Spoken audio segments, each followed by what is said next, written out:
Hi everyone, welcome back, and thank you for tuning in again with me on Career Chats with Mel.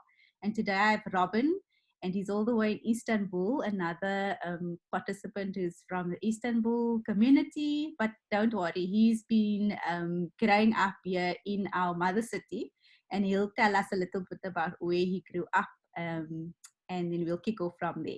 So yeah, Robin, the floor is all yours.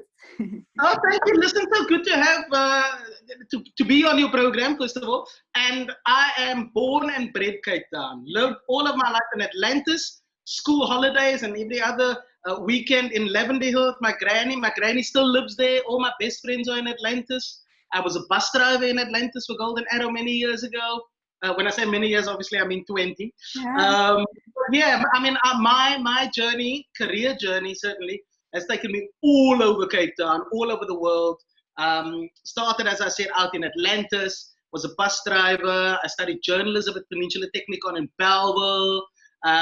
Basically, when I studied journalism, that was just a little stopgap because I always wanted to be a bus driver since I was 3 years old growing up in Atlantis. That's all I ever wanted to do was drive for Golden Arrow, or the City Tramways at the time. And then my mother said to me, listen, Chief, you need to study. You need to study something because you're not going to lay on my neck and I don't want you to work in a factory. You've got 3 years to kill before you are of age to become a bus driver at Golden Arrow and get a professional driver's permit to turn 21. Spend those 3 years wisely. So I studied journalism, worked for 1 year at independent newspapers as a photographer and writer for the community titles, mainly the community titles. So your Southern Mails, Plainsman, Athlone News, whatever. And now we're talking 22 years ago. So that was part of my studies for 3 years at Peninsula Technikon. And then when I got my journalism diploma, I said, Golden Arrow, I'm here, I'm ready, I'm 21. Drove the bus for 3 years, best job I ever had, loved it. And I drove everywhere. Hanover Park, Mitchell's Plain, Athlone, Retreat, Buckoven, Factoryton, everywhere. Yeah. Double deckers in the afternoon. Loved it. Did it for 3 years, went back into journalism. Worked at Good Hope FM in 2004 as the afternoon sports presenter with Nigel Pearce and Graham White. And then left Good Hope to work at Heart FM as the morning show producer. In the meantime, I started working at ETV as a kind of part-time sports reporter. And from ETV, moved to Johannesburg to work for the main office, and then joined Al Jazeera in Doha in 2011, worked there for 6 years.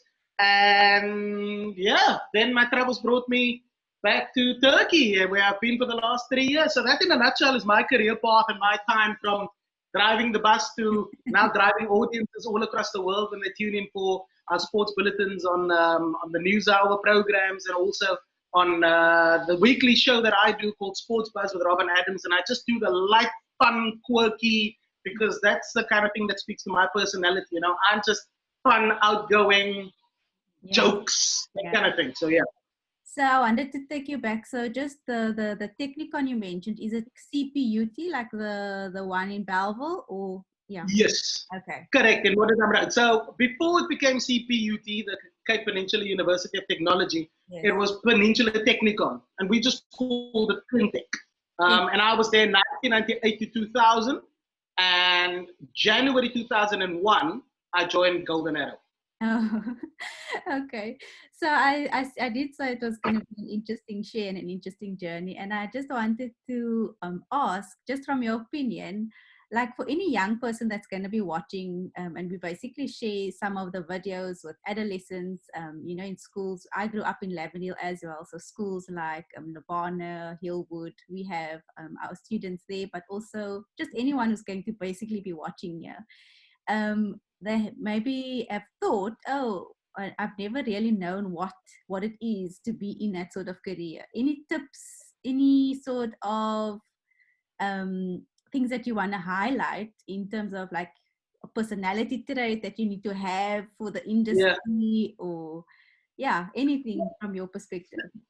the journalism field is actually a very interesting one, because in journalism, there's so many different mediums you can work in. If you fancy working on radio, then broadcast is for you. You want to be on TV, you also be in a broadcast medium. Maybe you want to be an online reporter, writing digital reports for big news houses. Maybe you want to write for a newspaper. Maybe you want to have a blog, all of those things. And that's what makes journalism so interesting. And at the moment, everybody's a journalist. If you're sharing news of something that happened on WhatsApp, you're a journalist. If you're flicking across stuff that you saw and recording it and sending it on Twitter, Insta, whatever, it makes you a journalist.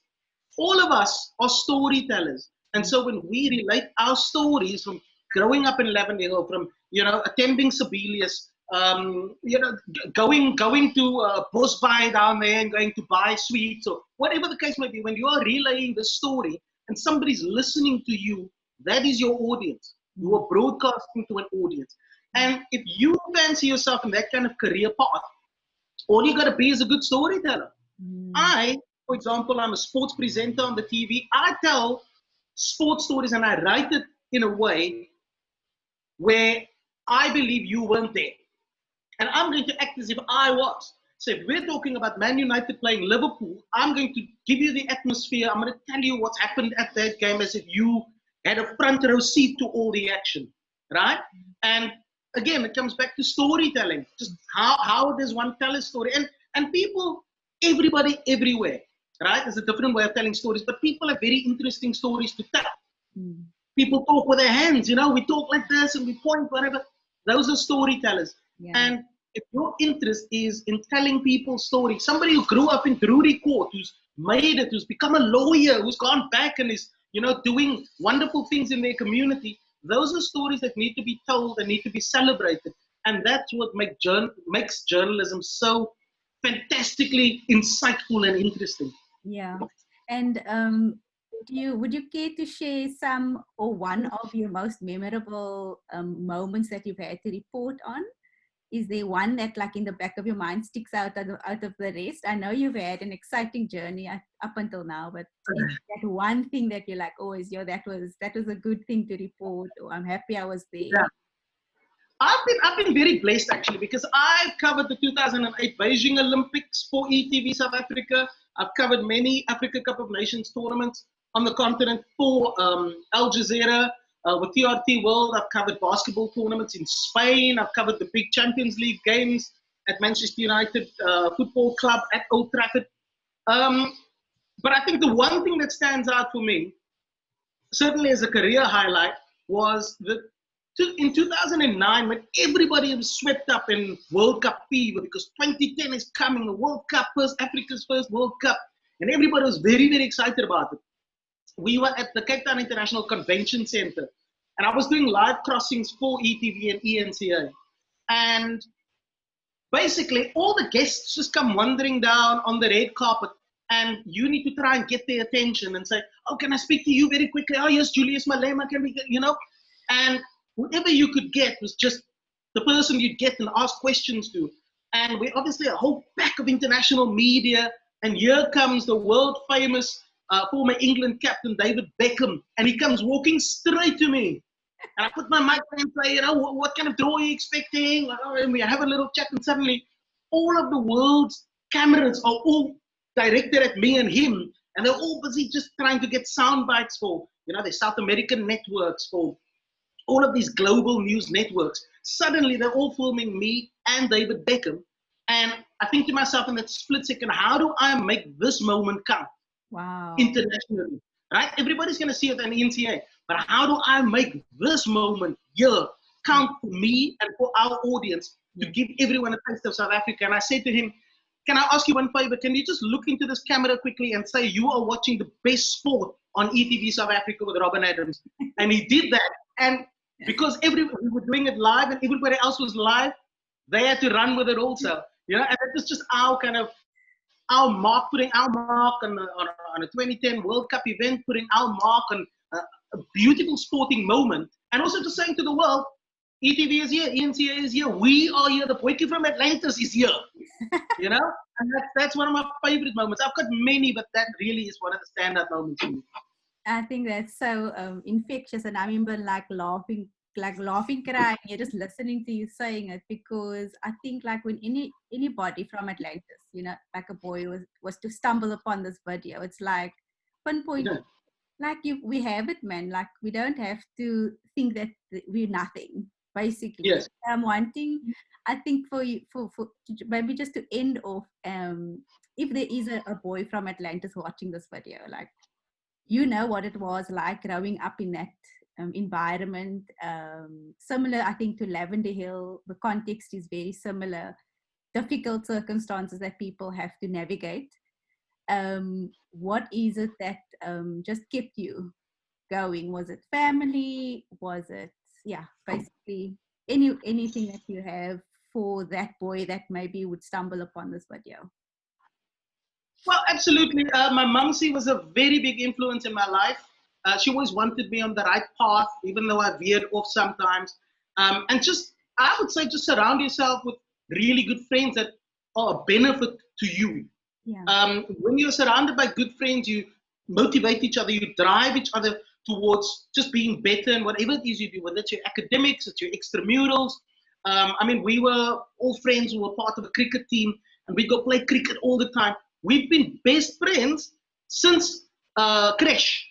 Wow. And then primary school at Westphalia Primary, then Atlanta Senior Secondary. When we went to tech and university, we were still friends who traveled together. They were, in February this year, the best men at my wedding. So we've been friends for the better part of 30 odd years. We pulled out the old photos and stuff. Friends are such an important part and component in the path you take and in the choices that you end up making, choices that inevitably will impact your future. If you're choosing the wrong path, the wrong way, end up with a criminal record, you'd never be able to travel one day. You're going to struggle to get a visa.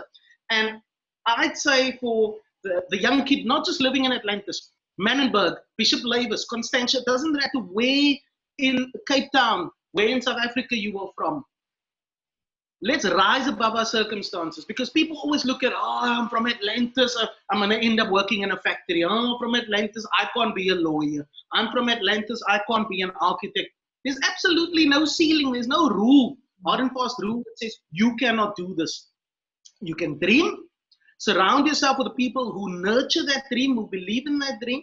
I mean, I had friends who are like, he wants to be a bus driver. When I had to come pick them up for work in my Golden Arrow uniform, nobody was laughing anymore.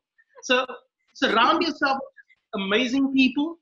Be focused, on your ideas. Yeah. Be amenable to, veering off the path here and there in pursuit of your dream. But the thing is, once you believe in your dream, everybody else will believe in your dream also, and everything else will fall into place. You just got to keep working hard to realizing that dream. Oh, thanks, Robin. Guys, this one we wanted to keep short and sweet, because as you could hear, there's nothing more to add or take away from what Robin was saying. I think you've captured in essence so beautifully like this journey of journalism, and that it's just simply put like a storyteller. And I think with the way the world is moving with social media, Instagram, YouTube, all of these things, you basically have the resource. If you have internet, if you have a phone, you have a medium, I think, to tell your story too. And you never know where that one is once in a lifetime opportunity that Robin had with all the cameras on him. I think that was your moment of like, this is it, I need to make it work for me. Yes, and, absolutely. Yeah, and we don't know what that might be for you, even if you're in high school. Thinking about this is something that interests me.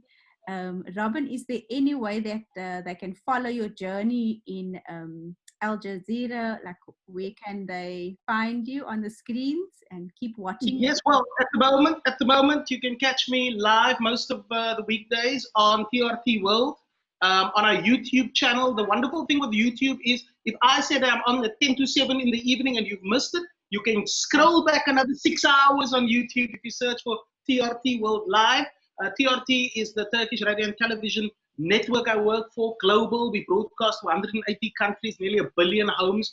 On my YouTube channel, Robin Adams TV, you'll find old clips from Al Jazeera, from ETV, from TRT World, some of the wonderful people I've been able to rub shoulders with, and wonderful, inspiring people I've been able to meet.